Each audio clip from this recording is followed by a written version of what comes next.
ಓಂ ನಮೋ ವೆಂಕಟೇಶಾಯ. ಎಲ್ಲರಿಗೂ ನಮಸ್ಕಾರ. ಕೆಲವರು ಕೇಳ್ತಾ ಇದ್ದಾರೆ, ಗುರುಗಳೇ ನಾವು ಮಲ್ಕೊಳ್ಳೋವಾಗ ತಲೆ ಯಾವ ಕಡೆ ಇಟ್ಟು ಮಲ್ಕೋಬೇಕು? ಈಗಲೂ ಸಹ ಹಲವಾರು ಜನಕ್ಕೆ ಗೊತ್ತಿಲ್ಲ. ಹೇಗಂದರೆ ಹಂಗೆ ಮಲ್ಕೊಂಡ್ಬಿಡ್ತಾರೆ. ಆದರೆ ನಮಗೆ ಪರಿಹಾರ ಶಾಸ್ತ್ರದಲ್ಲಿ, ತಾಳಪತ್ರ ನಿಧಿಯಲ್ಲಿ ಋಷಿಗಳು ಏನು ತಿಳಿಸಿದ್ದಾರೆ ಅಂದರೆ, ಎತ್ಕಡೆ ಅಂದರೆ ಎತ್ಕಡೆ ನಾವು ತಲೆ ಇಟ್ಟು ಮಲ್ಕೋಬಾರದು. ಆ ರೀತಿ ಮಲ್ಕೊಂಡ್ರೆ ನಮಗೆ ಜೀವನದಲ್ಲಿ ಕಷ್ಟಗಳು ಹೆಚ್ಚಾಗುತ್ತದೆ. ನಾವು ಮಲಗುವಾಗ ಯಾವುದೇ ಕಾರಣಕ್ಕೂ ಪಶ್ಚಿಮದ ಕಡೆಗೆ, ಉತ್ತರದ ಕಡೆಗೆ ತಲೆಯನ್ನಿಟ್ಕೊಂಡು ಮಲಗಬಾರದು. ಅಂದರೆ ಮಲಗುವಾಗ ನಾವು ಪಶ್ಚಿಮಕ್ಕೆ ತಲೆ ಇಟ್ಕೊಂಡು ಮಲಗಬಾರದು, ಉತ್ತರದ ಕಡೆ ತಲೆಯನ್ನಿಟ್ಟು ಮಲಗಬಾರದು. ನಮಗೆ ವಿನಾಯಕ ಚೌತಿ ವ್ರತಕಥೆಯಲ್ಲಿ ಬರುತ್ತೆ ನೋಡಿ, ಪರಮೇಶ್ವರ ಪ್ರಮದ ಗಣಗಳಿಗೆ ಹೇಳ್ತಾನೆ, ಅಪ್ಪ ಉತ್ತರದ ಕಡೆ ಯಾವ ಜೀವಿ ತಲೆ ಇಟ್ಕೊಂಡಿರುತ್ತೋ ಅದರ ತಲೆಯನ್ನು ಕಡಿದು ನೀವು ತಗೊಂಡು ಬನ್ನಿ ಅಂತ ಪರಮೇಶ್ವರ ಹೇಳ್ತಾನೆ. ಅಂದರೆ ಉತ್ತರದ ಕಡೆ ನಾವು ತಲೆ ಇಟ್ಕೊಂಡ್ರೆ ನಮಗೆ ಮೃತ್ಯು ಬರುವಂಥ ಅವಕಾಶಗಳು ಜಾಸ್ತಿ ಇರುತ್ತೆ. ಅದರಲ್ಲೂ ನಾವು ಉತ್ತರದ ಕಡೆ ತಲೆ ಇಟ್ಕೊಂಡು ಮಲ್ಕೊಂಡ್ರೆ ಬೆಳಿಗ್ಗೆ ನಾವು ನಿದ್ದೆ ಎದ್ದ ತಕ್ಷಣ ದಕ್ಷಿಣದ ಕಡೆ ನೋಡ್ತೀವಿ. ದಕ್ಷಿಣ ದಿಕ್ಕು ಯಮಸ್ಥಾನ.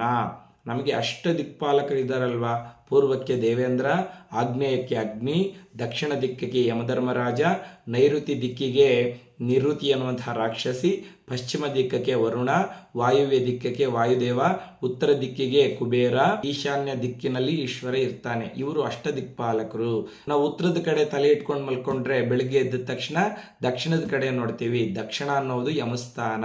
ನಮಗೆ ಮೃತ್ಯು ಬರುವಂಥ ಅವಕಾಶಗಳಿರುತ್ತೆ. ಆದ ಕಾರಣ ಯಾವುದೇ ಕಾರಣಕ್ಕೂ ನಾವು ಉತ್ತರ ಕಡೆ ತಲೆಯನ್ನಿಟ್ಟು ಮಲ್ಕೋಬಾರದು. ಪಶ್ಚಿಮಕ್ಕೂ ಸಹ ತಲೆಯನ್ನು ಇಟ್ಕೊಂಡು ಮಲಗುವುದು ಅಷ್ಟು ಒಳ್ಳೆಯದಲ್ಲ. ಪಶ್ಚಿಮಕ್ಕೆ ತಲೆ ಇಟ್ಕೊಂಡು ಮಲ್ಕೊಂಡ್ರೆ ಕಾಲುಗಳು ಪ್ರಭಾತ ಸೂರ್ಯನಿಗೆ ತೋರಿಸಿದಂತಾಗುತ್ತೆ. ಅನಾರೋಗ್ಯ ಸಮಸ್ಯೆಗಳು ಬರುತ್ತೆ. ಆರೋಗ್ಯಂ ಭಾಸ್ಕರಾಧೀನಂ. ಪಶ್ಚಿಮ ಭಾಗಕ್ಕೆ ಯಾರು ತಲೆಯನ್ನು ಇಟ್ಕೊಂಡು ಮಲ್ಕೊತಾರೋ ಅವ್ರಿಗೆ ಯಾವಾಗಲೂ ಅನಾರೋಗ್ಯ ಸಮಸ್ಯೆಗಳು ವಿಪರೀತವಾಗಿ ಬರ್ತಾ ಇರುತ್ತೆ. ಆದ ಕಾರಣ ನೀವು ದಕ್ಷಿಣದ ಕಡೆ ತಲೆ ಇಟ್ಕೊಂಡು ಮಲ್ಕೊಳ್ಳೋದು ತುಂಬ ಒಳ್ಳೆಯದು. ಬೆಳಗ್ಗೆ ನಿದ್ದೆ ಎದ್ದ ತಕ್ಷಣ ಉತ್ತರ ದಿಕ್ಕನ್ನು ನೋಡಿದರೆ ಉತ್ತರ ದಿಕ್ಕು ಕುಬೇರ ಸ್ಥಾನ. ಆದ ಕಾರಣ ಐಶ್ವರ್ಯ ಪ್ರಾಪ್ತಿ, ಕುಬೇರ ದೇವನ ಅನುಗ್ರಹದ ಜೊತೆಗೆ ಅಷ್ಟೈಶ್ವರ್ಯಗಳು ನಿಮ್ಮ ಸ್ವಂತ ಆಗುತ್ತೆ. ಆದ ಕಾರಣ ನೀವು ದಕ್ಷಿಣದ ಕಡೆ ತಲೆ ಇಟ್ಕೊಂಡು ಮಲ್ಕೋಬಹುದು ಅಥವಾ ಪೂರ್ವದ ಕಡೆ ತಲೆ ಇಟ್ಕೊಂಡು ಮಲ್ಕೊಳ್ಬಹುದು.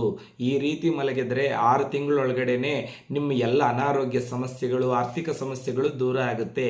ತದನಂತರ ನೀವೇ ಕಾಮೆಂಟ್ ಮಾಡ್ತೀರಾ, ಗುರುಗಳೇ ನೀವು ಹೇಳ್ದಂಗೆ ನಾವು ಮಾಡಿದ್ವಿ, ಈಗ ನಾವು ತುಂಬ ಸಂತೋಷವಾಗಿದ್ದೀವಿ, ನಮ್ಗೆ ಯಾವ ಸಮಸ್ಯೆನೂ ಇಲ್ಲ ಅಂತ ನೀವೇ ಕಾಮೆಂಟ್ ಮಾಡ್ತೀರಾ. ಇಂತಹ ಹಲವಾರು ವಿಷಯಗಳನ್ನು ನೀವು ತಿಳಿದುಕೊಳ್ಬೇಕಾದ್ರೆ ಖಂಡಿತವಾಗಲೂ ನಮ್ಮ ಚಾನಲ್ನ ಸಬ್ಸ್ಕ್ರೈಬ್ ಮಾಡ್ಕೊಳ್ಳಿ. ಈ ವಿಡಿಯೋ ಇಷ್ಟವಾಗಿದ್ದರೆ ಒಂದು ಲೈಕ್ ಮಾಡಿ.